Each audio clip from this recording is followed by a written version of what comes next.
Ok les mecs, faut qu'on parle aujourd'hui de jeux vidéo et de pourquoi les jeux vidéo vous cook et de comment mieux consommer ce genre d'art, tu vois. Parce que des fois, oui, les jeux vidéo ça peut être de l'art, je suis pas en train de te dire. Quitter absolument ce monde-là comme beaucoup de mecs du dev perso.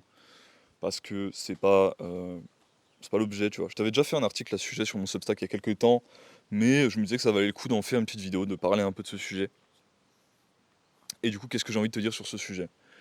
Cette vidéo elle va être très courte gros, mais la quantité de temps que je vois les mecs aujourd'hui perdre dans comme ça de la gratification virtuelle, que ce soit les jeux vidéo ou autres, mais le problème en particulier avec les jeux vidéo, et pourquoi aujourd'hui je te parle pas du porno, de la malbouffe, de tous ces trucs-là, mais spécialement des jeux vidéo, c'est qu'ils vont hijack ton principal, disons, système de récompense important, qui est celui de la gratification différée.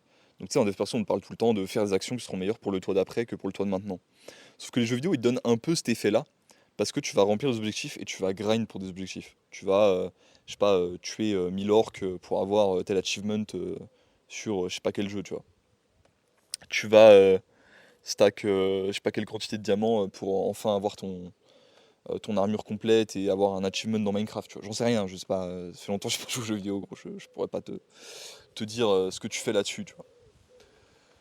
Euh, et le souci avec ça, en fait, c'est que ça te donne des goals long terme, ça te récompense pour chaque petit goal que tu vas accomplir, et en fait, ça fait toutes les choses que tu aurais si tu avais un objectif de vie concret du type entrepreneurial, du type un projet de vie qui a de l'intérêt, tu vois.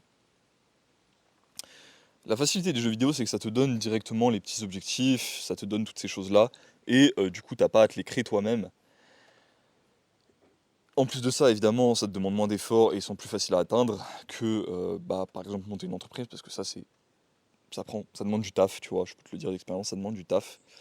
Et c'est vraiment là où est le problème. Donc, la solution, déjà, c'est de te créer des systèmes de récompense similaires dans la vraie vie. Te créer des objectifs de nombre, par exemple, de livres que tu vas lire par an, je t'en ai déjà parlé à plusieurs reprises de ça, de nombre de vidéos que tu vas produire si tu es un créateur de contenu comme je le suis un petit peu par an, de nombre, je sais pas, d'appels de vente que tu vas faire si t'es dans la vente, tu vois.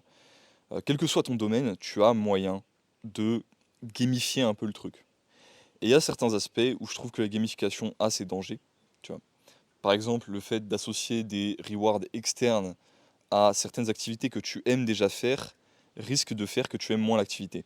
Ok, ça on l'a déjà vu avec les enfants par exemple, quand tu les payes pour dessiner, ils ont plus envie, quand tu les payes, c'est avec un bonbon dans l'étude, quand tu leur donnes un bonbon pour dessiner, après ils ont plus envie de dessiner par eux-mêmes, parce que ils veulent, tu vois, un bonbon pour se mettre à dessiner. C'est pour ça que je te dirais de pas mettre de système de reward en place pour des trucs que tu aimes vraiment déjà faire, comme, je sais pas, faire de la muscu, tu vois. Si t'aimes bien faire tes séances, si c'est déjà fun pour toi, bah c'est pas le moment de rajouter un reward externe qui va au final t'éloigner un peu du goal, tu vois. Je sais pas, manger clean, faire tes steps, tout ça, tu vois. Ou faire de l'art, enfin ce genre de choses que tu as envie de prendre, mais qui sont plus style hobby, faut pas te mettre dans un système avec des rewards externes, tout ça. Maintenant, sur tout ce qui va être l'aspect un peu plus mécanique, un peu plus casse-couille du taf, moi je sais pas si j'ai des exemples concrets en tête.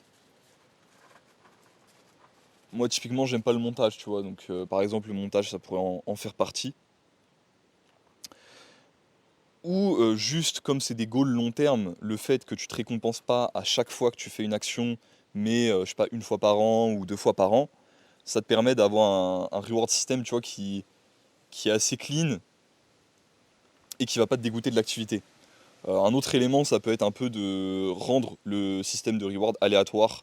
Donc par exemple, tu vois, avec un jeu de cartes, de te mettre, si tu as entre telle et telle carte, t'as tel reward, si t'as entre telle et telle carte, t'as tel reward.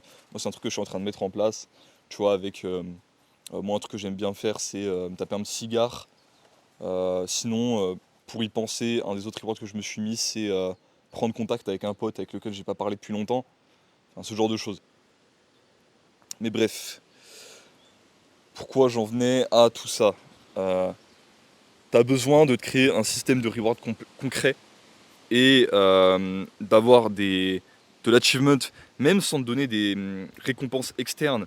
Juste le fait de cocher une case, tu vois, et d'avoir plusieurs cases à cocher, et d'avancer, et de voir que réellement que tu avances, tu vois. Que ce soit en nombre d'abonnés, en revenus faits dans le mois, en ceci, en cela, en nombre d'appels faits, en nombre de vidéos faites. Voilà, je t'ai déjà cité plein d'exemples, mais je pense que tu as capté le principe. Tu as besoin d'avoir ce système de récompense en place dans ta vraie vie, déjà pour te dégoûter du système des jeux vidéo, parce que quand tu commences vraiment à avoir du progrès, à avoir du mouvement concret dans ta vraie vie, dans tes projets, ça perd vraiment de son goût, tu vois, les jeux. D'autant plus quand tu as un cercle, un web, c'est-à-dire une toile sociale autour de ces projets-là et de ces systèmes de récompenses-là, bah en fait, tu as tout qui t'incite dans la bonne direction, tu vois.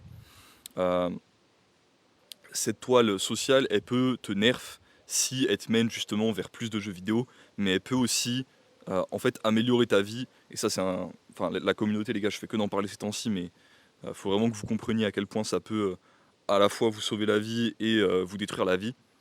Mais ouais, du coup, avoir une toile de gens qui tirent vers le haut, voilà, ça peut aussi énormément aider. Et le dernier élément, ça va être de changer l'expérience que tu fais des jeux vidéo. Changer la manière dont tu consommes les jeux vidéo. Ok, est-ce qu'il faut arrêter les jeux vidéo? Non, pas nécessairement, encore une fois. Je te l'ai déjà dit au début de la vidéo, je te le répète maintenant. Ce qu'il faut, c'est que tu arrêtes de grind dans les jeux vidéo.